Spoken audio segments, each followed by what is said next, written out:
Here we are in our second chapter, deals with cash primarily. We'll catch a little bit of conversation about fraud and internal controls there as well, but really cash is the primary topic for chapter 2.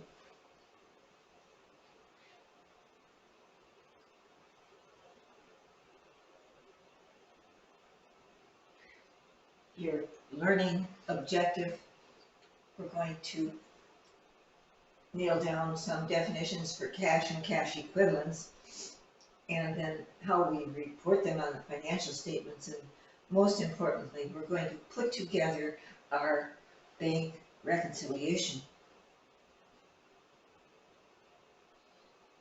Cash and cash equivalents.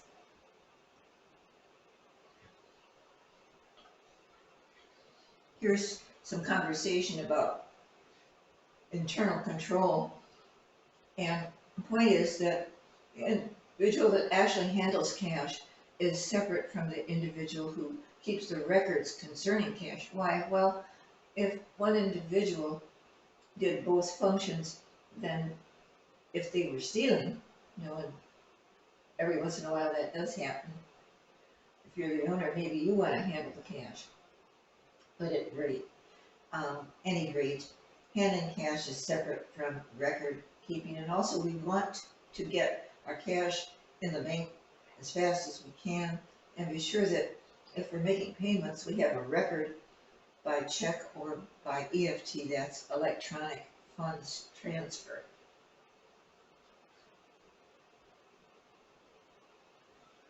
Cash, cash equivalents, and liquidity. Liquidity just means how quickly you can change an asset or convert an asset into cash. We want to keep our assets as liquid as we can because we need that asset to pay off our liabilities.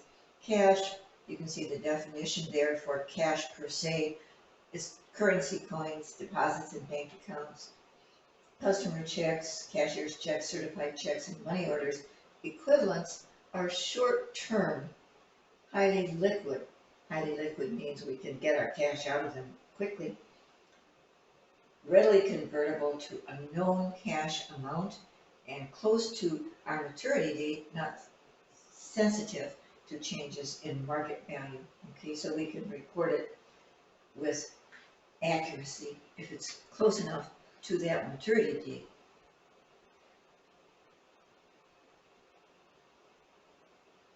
Cash management, well, we have to do some management or planning here. We want our cash receipts to meet our cash payments when due, and we have to keep enough cash in our checking account available to us that we're going to need to operate. Sometimes we call that working capital. Effective cash management, well, we want to get our money out of receivables as fast as we can, and we want to delay the payment of liability, the disbursement of cash, as long as we can.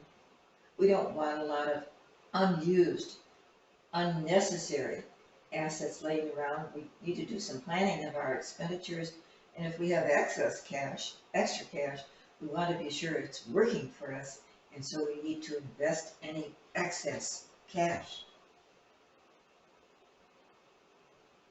Number 7, here are your basic bank services. You've all probably signed a signature card, bank accounts, deposit tickets, checks, EFTs, and bank statements. Okay, so those are the basics.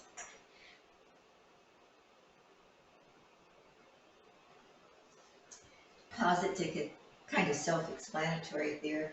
Gives you a nice visual in the lower part of your screen. You can see the front and the back of a deposit ticket.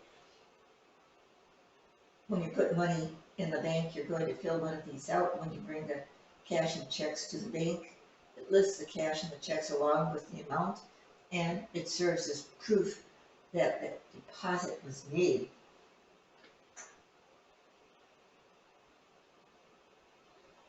A check, that's how we get money out of the bank, and you can see that you have a maker, a signer of the check, a payee, and a payor.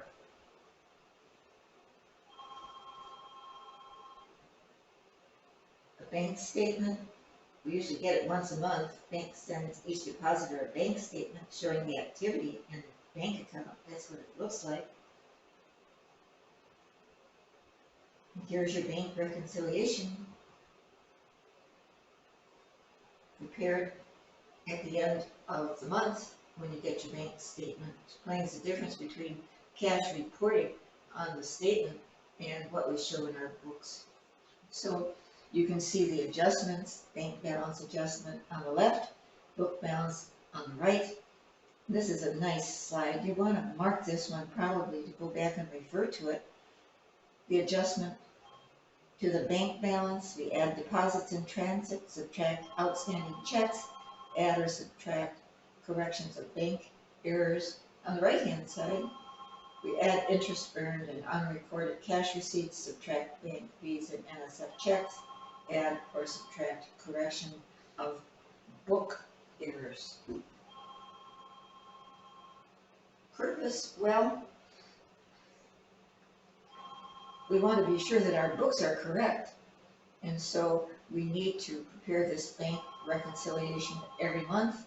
You can see the adjustments on the left to the bank balance and on the right to the book balance. Number 14, reconciliation demonstration. So you can see those adjustments to bank on the left, to book on the right. Okay, and then your next to last slide continues with that bank reconciliation adjustment by adjustment. You can see that you add, I'm looking on the left-hand side now, adjustments to the bank statement balance. You add a deposit that was in transit. That means that you sent money to the bank, but it didn't get reflected on your bank statement, and then there were some checks written. They didn't come back through the banking system and were not deducted from the bank balance, so they're subtracted as we adjust. And then on the right-hand side, the book balance, we're going to add the collection of a note. In other words, the bank provides that service for us, and so we need to add that to our book balance. And then there was a check printing charge. We didn't really know the amount, as well as an NSF, non-sufficient funds check. We need to deduct those amounts from our book balance.